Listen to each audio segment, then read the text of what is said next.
오늘도 귀한 수요 일부 기도회 예배의 자리에 나오신 우리 영락의 모든 성도님들을 주님의 이름으로 사랑하고 또 축복합니다. 오늘 찬양대의 귀한 찬양의 고백처럼 이 예배의 자리에서도 주님의 귀하신 능력과 그 은혜가 예배하는 모든 이들의 심령 가운데 충만하게 넘쳐나게 되시기를 간절히 기원드립니다. 시간이 흐르고 세월이 흐르면서 참 많은 것들이 변해갑니다. 우리가 쓰는 말, 우리가 쓰는 단어들도 바뀌는 것들이 참 많은데요. 저는 어렸을 적에 국민학교를 다녔습니다. 지금은 국민학교 대신에 초등학교로 이름이 바뀌었지요.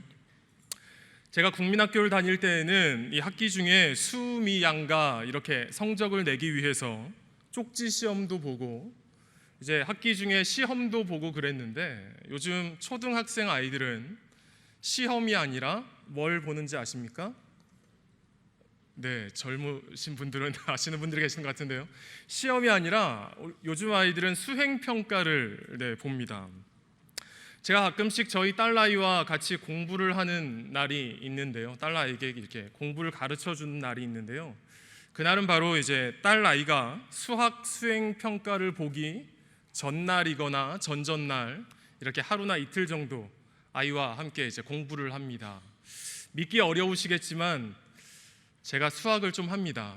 그래서 아이가 수학 수행 평가를 보기 전날이나 전전날 하루나 이틀은 이제 수행 평가 대비 특강 같은 거지요. 아이와 함께 공부를 하면서 수행 평가를 준비하고 대비를 하는 것이지요. 그렇게 준비를 하면 그 수행 평가를 보는 날은 제가 그 결과가 궁금하지 않겠습니까? 아이가 몇 점을 받아왔는지 궁금한 마음으로 집에 들어가면, 어떤 날은 이제 제가 집에 들어가자마자 아이가 막 그 시험지를 손에 들고 뛰쳐나오면서 얘기하는 거죠. 아빠, 오늘 수행평가 몇 점 받았어요? 하면서 뛰어옵니다. 그런데 또 어떤 날은 이제 수행평가를 본 날 제가 집에 들어갔는데 아이가 아무런 말을 안 하고 조용한 것이에요. 그래서 제가 한참 기다리다가 오늘 수행평가 보지 않았니? 어떻게 봤어? 잘 봤어? 이렇게 물어보면 그제서야 어떻게 봤는지를 이제 이야기를 합니다. 그날은 어떤 날인가요? 잘 못 본 날이죠. 시험지를 들고 뛰어오는 날은 자랑하고 싶은 수행평가를 잘 본 날이고, 조용한 날은 그렇지 못한 날인 것입니다. 이렇게 수행평가를 본 날 아이의 이런 상반된 다른 모습을 보면서 이렇게 칭찬받고 인정받고 싶어 하는 것이 우리 아이들의 마음이자 또 우리의 마음이구나라는 그런 생각이 들었습니다. 그렇습니다. 누구나 칭찬받고 인정받고 싶어 하지요. 누군가로부터 좋은 평가를 받고 싶어 하는 것이 우리 모두의 마음일 것입니다. 그런데요, 오늘 우리가 읽은 이 열왕기서의 이 성경책은요, 평가로 가득 차 있는 그런 말씀입니다. 누구를 평가를 하냐 하면은요, 이스라엘을 다스린, 특별히 이제 이 남유다와 북이스라엘을 다스린 왕들에 대하여서 평가하는 그런 말씀입니다. 그리고 이 평가는 그냥 일반적으로 우리 사람들이 내린 평가가 아니라 하나님이 그 왕들을 어떻게 여기셨는지, 하나님께서 그 왕들을 어떻게 보셨는지 하나님께서 평가하신 하나님의 평가가 담겨 있는 그런 책이 바로 이 열왕기서입니다. 그렇다면 하나님으로부터 좋은 평가를 들은, 그런 좋은 평가를 받은 왕들은 어떤 왕들이 있을까요? 조금 올라가서 통일왕국 시대에는 다윗과 같은 왕을 꼽을 수가 있겠고요. 솔로몬의 아들 이후로 이스라엘이 남유다와 북이스라엘로 이렇게 갈라진 분열 왕국 시대에는 오늘 우리가 살펴본 이 히스기야 왕을 우리가 꼽아 볼 수 있을 것 같습니다. 여러분, 하나님께서 이 히스기야 왕을 어떻게 평가하셨는지 우리가 함께 좀 살펴볼까요? 한 장 앞으로 가셔서 이 열왕기하 18장 3절에서 5절 말씀 함께 읽도록 하겠습니다. 18장 3절에서 5절 말씀입니다. 히스기야가 그의 조상 다윗의 모든 행위와 같이 여호와께서 보시기에 정직하게 행하여 그가 여러 산당들을 제거하며 주상을 깨뜨리며 아세라 목상을 찍으며 모세가 만들었던 놋뱀을 이스라엘 자손이 이때까지 향하여 분향함으로 그것을 부수고 느후스단이라 일컬었더라. 히스기야가 이스라엘 하나님 여호와를 의지하였는데 그의 전후 유다 여러 왕 중에 그러한 자가 없었으니 아멘. 여러분, 하나님께서 이 히스기야 왕을요 여호와 보시기에 정직히 행한 왕이었다, 이렇게 좋은 평가를 내리고 계십니다.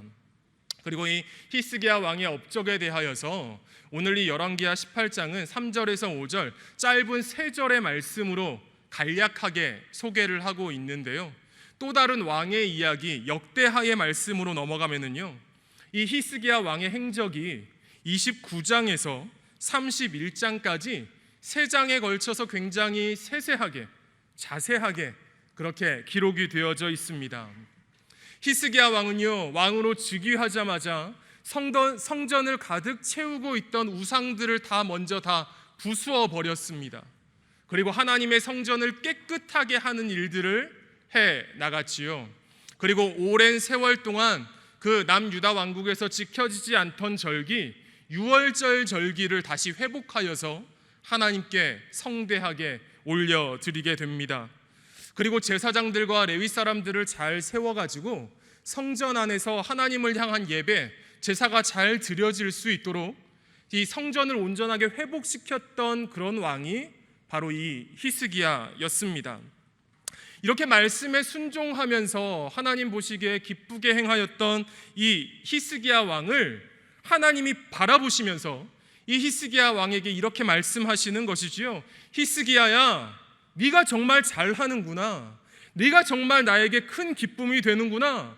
네가 정말 이렇게 말씀에 순종하면서 나를 의지하고 있구나.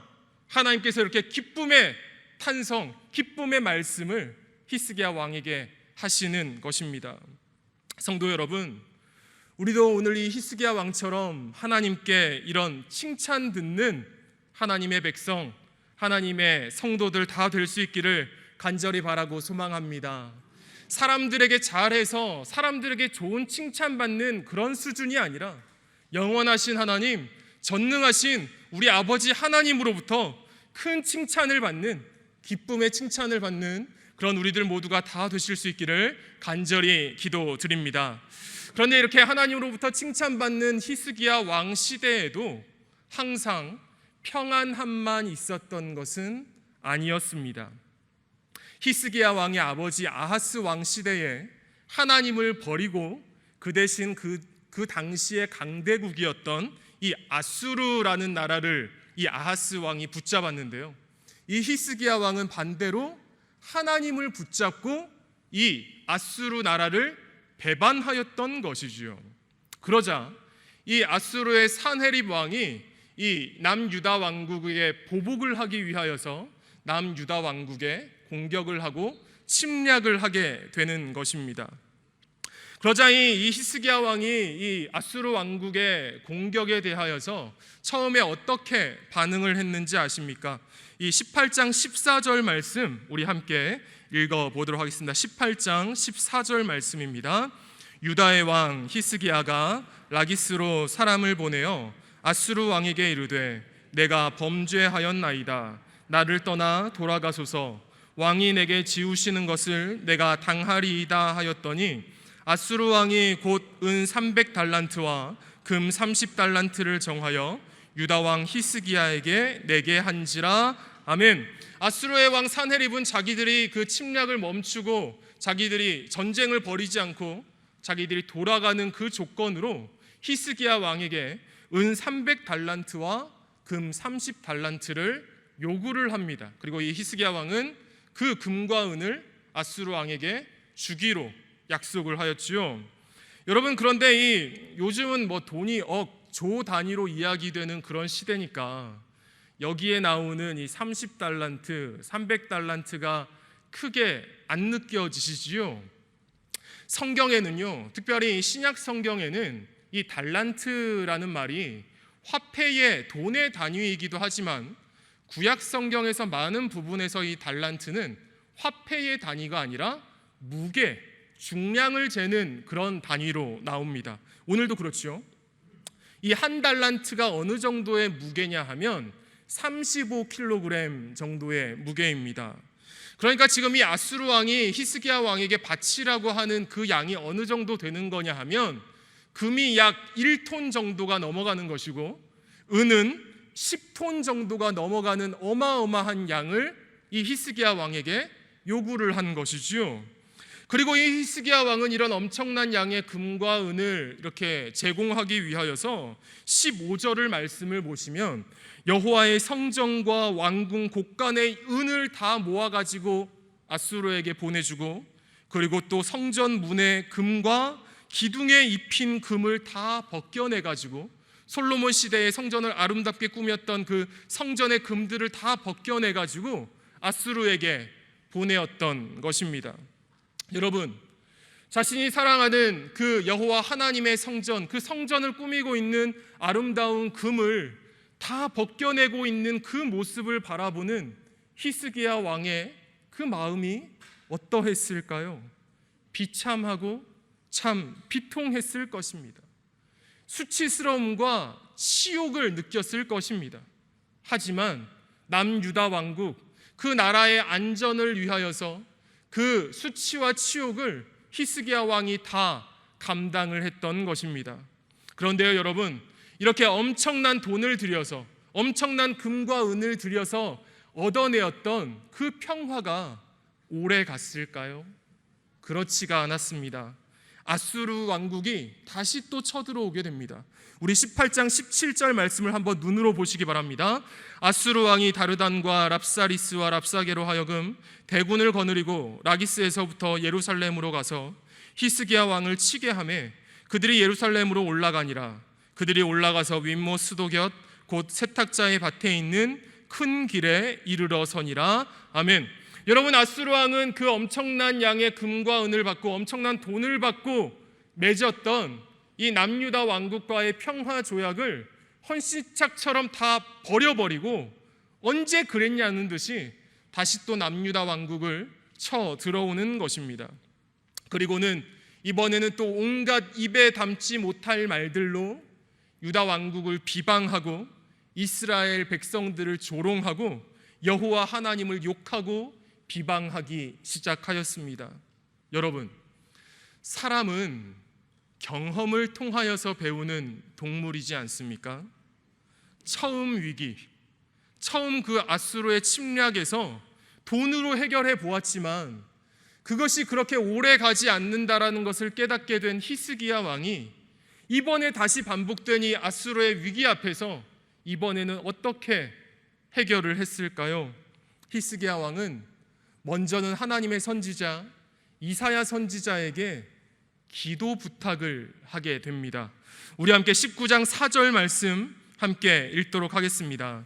랍사게가 그의 주 아수르 왕의 보냄을 받고 와서 살아계신 하나님을 비방하였으니 당신의 하나님 여호와께서 혹시 그의 말을 들으셨을지라.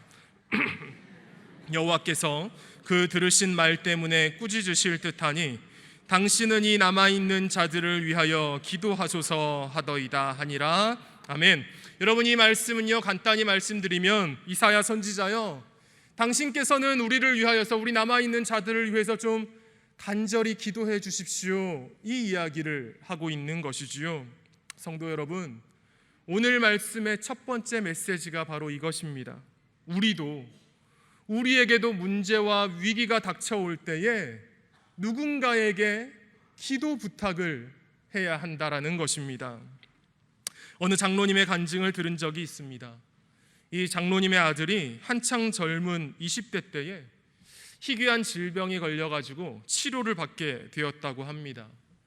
그런데 이 치료를 시작하기 전날 의료진들이 보호자인 이 장로님께 와가지고 말씀을 하는데요, 이 내일부터 시작되는 치료가 잘 되어서 호전되면은 참 다행인데 혹시 부작용이 생기면 우리가 손을 쓸 수가 없다. 병원에 지금 입원하고 있지만 우리도 어찌할 방도가 없다.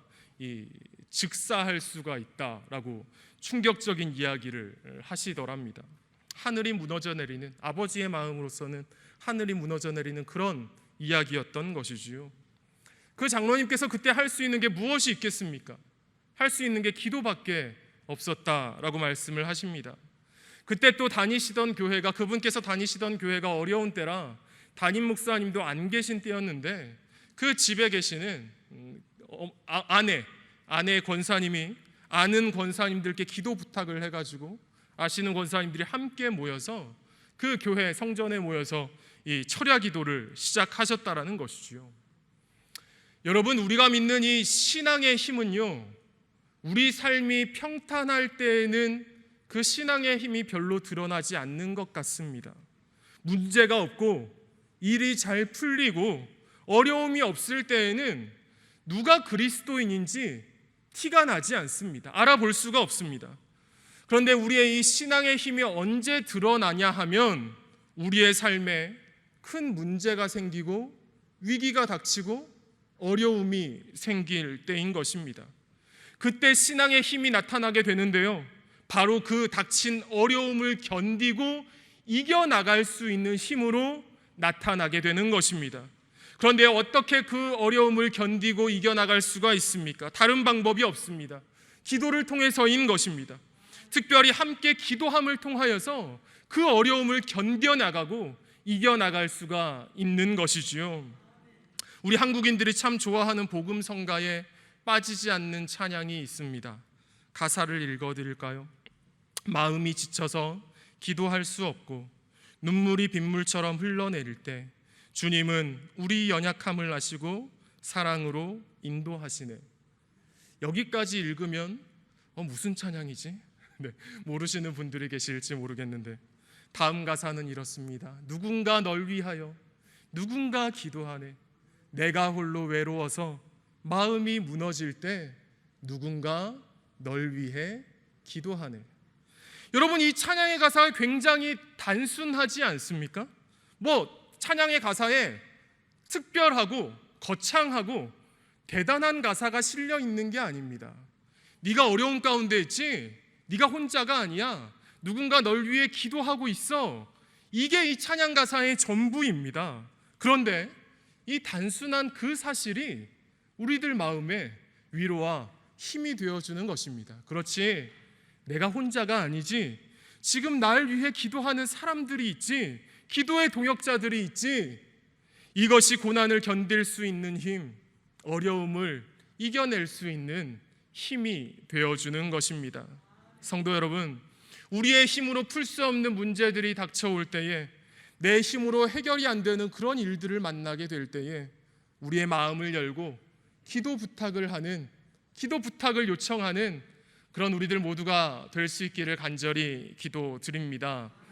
그런데 이렇게 기도 부탁을 하기 위해서는요, 필요한 것들이 있습니다. 무엇이 필요하냐 하면 안전한 공동체와 안전한 사람들이 필요합니다. 제가 예전에 중고등학생들, 이 청소년 아이들을 가르치고 청소년 사역을 할 때에 이 처음 사역을 시작할 때는 참 어려움이 있었습니다. 어떤 어려움이냐 하면 이 사춘기 아이들이 웬만해서는 반응을 하지 않는다라는 것이죠. 그 예수님의 말씀처럼 아무리 앞에서 피리를 불어도 얘네들이 춤을 추지를 않아요. 슬피 울어도 아이들은 가슴을 치지 않는 것입니다. 요즘 말로 리액션을 안 하는 거죠. 반응을 안 하는 것입니다. 그래서 저는 이 청소년 사역을 시작하는 이 초창기에는, 처음에는 얘들이 참 마음이 강팍하구나, 마음이 완악한 아이들이구나, 이렇게 생각을 했습니다. 그런데 그게 아니더라고요. 그렇게 강팍한 마음, 완악한 마음을 갖고 있는 것처럼 보였던 그 아이들이 마음을 여는 시기가 있는데, 언제 마음을 여냐 하면 이 사람이 진짜 나를 생각해 주는 사람이구나, 이 사람이 그냥 말로만 하는 사람이 아니라 진짜 나를 사랑해서 나한테 이러고 있구나, 아이들이 이것을 깨닫게 될 때에 자기 이야기를 시작하고 그때의 그 상대방의 이야기도 들어주기 시작한다라는 것을 깨닫게 되었습니다. 그런데요, 이 원리는 청소년만이 아니라 어른들도 마찬가지인 것 같습니다. 우리가 내 치부와 같은 어려운 사정, 내 기도 제목, 그것들을 나누기 위해서는 우리에게 믿을 수 있는 안전한 기도의 동역자, 믿음의 동역자들이 있어야 하는 것입니다. 우리가 속해 있는 공동체, 우리의 가정, 우리의 구역, 우리 남선교회 여전도회가 어떤 이야기를 해도 받아줄 수 있는, 믿을 수 있는 공동체여야 기도 제목을 나눌 수가 있는 것입니다. 성도 여러분, 여러분들 주위에 이런 믿을 수 있는, 안전하게 여겨지는 기도의 동역자, 믿음의 동역자들이 많이 생기게 되기를 간절히 기원합니다. 그리고 또 한 가지는 여러분들 한 사람 한 사람께서 또 다른 누군가에게 아름다운 기도의 동역자 되어주시기를 간절히 소원합니다. 무엇보다 여러분들의 자녀들에게 부모 되신 여러분들께서 어떤 이야기도 들어줄 수 있는 귀한 기도의 아버지, 기도의 어머니, 기도의 동역자들이 되어주시기를 간절히 소원합니다. 그리고 우리가 속한 아름다운 이 공동체, 우리 영락교회가 어떤 이야기도 다 들어줄 수 있는, 판단하고 정죄하고 비난하는 것이 아니라 다 받아들여주고 진실한 마음으로 함께 기도해 줄 수 있는 그런 아름다운 기도의 공동체 될 수 있기를 간절히 소원합니다. 그래서 우리에게 있는 어려움들을 가지고 기도 부탁을 하고 기도 요청을 하고 그렇게 함께하는 기도의 힘으로 우리에게 다가오는 위기, 어려움, 문제 상황들을 넉넉히 이겨나가며 견디어 나가는 우리 영락의 모든 성도님들 다 되실 수 있기를 간절히 소원합니다. 그리고 오늘 이 열왕기하 19장에서 이 히스기야 왕이 이 아수르라고 하는 어마어마한 이 문제를 해결한 두 번째 방법, 그것은 첫 번째가 무엇이라고 했나요? 이사야 선지자에게 기도 부탁을 했다. 두 번째는 그렇게 기도 부탁을 한 것만이 아니라 자신 스스로 기도하는 자리로 나아갔다라는 것입니다. 여러분, 우리 19장 16절 말씀 한 목소리로 함께 읽어보도록 하겠습니다. 여호와여 귀를 기울여 들으소서, 여호와여 눈을 떠서 보시옵소서, 사네립이 살아계신 하나님을 비방하러 보낸 말을 들으시옵소서. 그리고 19절 말씀도 함께 읽도록 하겠습니다. 우리 하나님 여호와여 원하건대 이제 우리를 그의 손에서 구원하옵소서. 그리하시면 천하만국이 주 여호와가 홀로 하나님이신 줄 알리이다 하니라. 아멘. 오늘 이 히스기야가 드렸던 기도의 내용은 이렇습니다. 여호와 하나님, 지금 우리나라의 이 상황을 좀 바라봐 주십시오. 하나님 귀를 여시고 저 아수르의 사네립이 하는 저 헛된 말을 좀 하나님 좀 들어봐 주십시오. 그리고 저 악인들의 손에서 우리를 좀 건져내 주시고 구원해 주십시오. 그래서 하나님께서 우리를 구원해 주셔서 전쟁에서 승리한 우리 남유다 왕국의 이름이 높아지고 전쟁에서 승리한 나 히스기야 왕의 이름이 높아지는 게 아니라 우리를 이기게 하신 여호와 하나님이 영광을 받아 주시옵소서. 하나님의 이름만이 온 세계 가운데 드러나 주시옵소서. 이렇게 기도를 하고 있는 것입니다. 여러분 한번 생각을 해보시기 바랍니다. 지금 히스기야 왕은요, 아까 18장에서 보셨지요? 돈도 다 썼습니다. 19장 3절의 말씀처럼 이제 아이를 낳을 때가 되었는데 해산할 힘이 없는, 지금 이 남유다 왕국을 모욕하고 있는 아수르 군대와 전쟁을 치러야 하는데 전쟁을 치를 힘이 없는 이런 이 비참한 상황 가운데 놓여 있는 것입니다. 그래서 만약에 이 전쟁에서 승리하게 된다면 그것은 히스기야 왕의 능력이 아닌 것이지요, 남유다 왕국의 힘이 있어서가 아닌 것입니다. 히스기야 왕이 의지하였던 하나님, 히스기야 왕의 기도를 들어주신 그 하나님 덕분에 이 전쟁을 승리하게 되는 것입니다.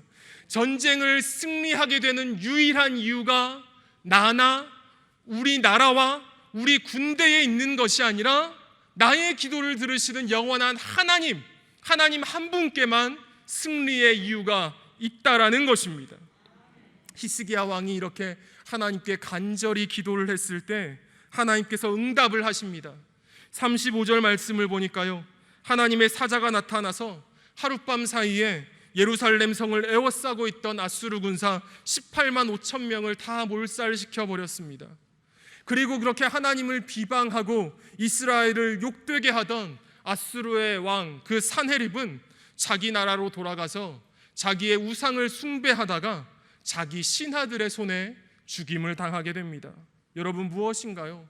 말 그대로 하나님께서 단번에 해결해 버리신 것입니다. 하나님께서만 하실 수 있는, 우리가 상상도 할 수 없는 방법으로 그 어마어마한 문제를 하나님이 해결해 버리신 것입니다. 성도 여러분, 많이 들으셨지요? 우리가 기도할 때에 하나님께서 움직이시는 줄로 믿습니다. 우리가 기도할 때에 하나님께서 역사하시는 줄로 믿습니다.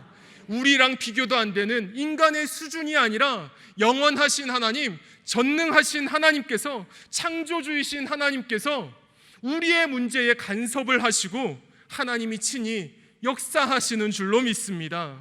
여러분, 나 한 사람이 어떻게 18만 5천 20만에 가까운 군사를 상대할 수가 있겠습니까?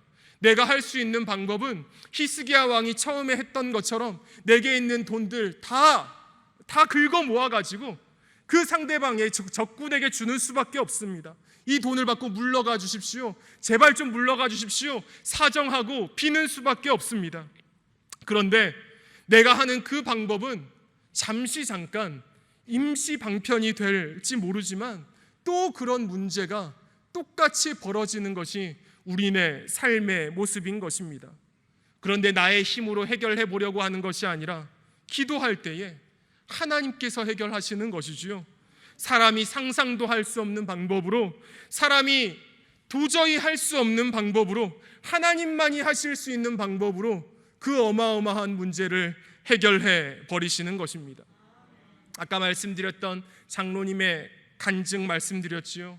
그렇게 온 교회가 함께 힘을 모아서 기도할 때에 의료진들이 걱정하던 그 위험한 상황이 하나도 벌어지지 않고 오히려 지난 몇 달 동안 그 질병으로 인하여서 잠을 제대로 못 자던 그 아들이 치료를 받는 그 첫날, 그 부작용이 걱정되던 그 첫날 편안하게 잠을 잤다라는 그런 말씀을 들었습니다. 그리고 반년 정도의 치료가 다 끝난 이후에 그 아들이 건강하게 회복되어서 지금은 하나님의 손에 귀하게 쓰임받는 일꾼이 되었다라는 그런 간증을 들었습니다. 성도 여러분, 기도로 인한 하나님의 역사하심은 수천 년 전 구약시대, 신약시대 성경책 속에만 있는 것이 아니라, 성경책 속에만 나오는 그런 사건이 아니라 오늘날 우리 시대에도 일어나는 사건인 줄로 믿습니다. 기도하는 이들에게, 하나님을 신뢰하며 하나님을 의지하며 기도하며 간구하는 이들에게 오늘도 벌어지는 하나님의 역사하심인 줄로 믿습니다. 간절히 바라기는 우리에게 다가오는 어려움들, 우리가 풀 수 없는 어려운 문제들, 다른 것으로 풀려고 하는 것이 아니라 하나님께 가지고 나와 기도로 풀어가는 우리들 모두가 될 수 있기를 간절히 소원합니다. 그 문제가 잘 풀려져서 내가 영광 받는 게 아니라 하나님 영광 받아 주시옵소서. 이 문제를 통하여서 일하시는 하나님, 역사하시는 하나님의 이름만이 영광 받아 주시옵소서. 이렇게 하나님의 영광을 위한 기도를 올려드리는 우리들 모두가 되실 수 있기를 간절히 소원합니다. 특별히 2022년 산상기도회 기간입니다. 하나님께서 우리 영락교회를 위하여서 귀하고 복된 말씀의 잔치, 예배의 잔치를 준비하여 주셨고 이제 오늘 저녁 마지막 집회만 남아 있습니다. 하나님을 간절히 사모하는 마음을 가지고 예배의 자리로 나아오시는 여러분 모두가 되시기를 간절히 소원합니다. 하나님을 향한 간절한 목마름을 가지고 예배의 자리로 나오시는 여러분 되시기를 소원합니다. 내 힘으로 풀 수 없는 얽히고 설켜있는 문제들 다 가지고 이 자리 가운데로 나아오시기를 바랍니다. 그리고 하나님께 간절히 기도함으로 그 문제들 풀어가시는 여러분 되시길 바랍니다. 그때에 우리의 힘으로는, 나의 능력으로는 엄두가 나지 않던 문제들, 우리 능력으로 풀어지지 않던 그 문제들이 하나님의 역사하심 안에서 풀려지게 될 줄로 믿습니다. 제가 참 좋아하는 표현인데요, 하나님의 때에 하나님의 방법으로 일을 이루실 줄로 믿습니다. 그리고 우리들 모두가 누군가에게 좋은 기도의 동역자가 되어 주어서 다른 이들을 위해서 함께 기도하고 내 기도 제목을 함께 부탁하는 이런 아름다운 공동체, 아름다운 영락교회 될 수 있기를 간절히 소원합니다. 우리 영락교회가 이런 열려진 공동체, 함께 힘을 모아서 기도하는 기도의 공동체 되어서 영락의 모든 가정들마다 하나님께서 응답하여 주신 기도 응답의 이야기, 하나님께서 역사하신 아름다운 이야기로 넘쳐나게 되는 귀하고 놀라운 축복과 은혜가 충만하게 임하시기를 이 시간 주님의 이름으로 간절히 축원드립니다. 기도하시겠습니다. 사랑과 은혜의 아버지 하나님, 저희에게 닥쳐오는 많은 문제와 어려움들을 나의 힘으로, 저희의 능력으로 풀어보려고 하는 것이 아니라 하나님께 가지고 나와 기도함으로 풀기를 원합니다. 2022년 귀한 산상기도회를 허락하여 주시니 참 감사를 드립니다. 하나님께서 준비하여 주시고 예비하여 주신 귀한 말씀의 잔치, 이 기도의 잔치에서 저희의 마음과 소원을 하나님께 올려드리게 하여 주시옵소서. 기도함으로 병이 낫게 하여 주시고 응어리진 마음이 회복되어지게 하여 주시고 저희의 삶에 쌓여있는 여러 가지 어려운 문제들이 풀려지는 역사함이 일어나게 하여 주시옵소서. 또 하나님 사랑하시는 영락교회가 아름다운 기도의 공동체 되어서 오직 하나님께만 영광 올려드리게 하여 주시옵소서. 우리의 구원자이신 우리 구주 예수 그리스도의 이름으로 기도드리옵나이다. 아멘.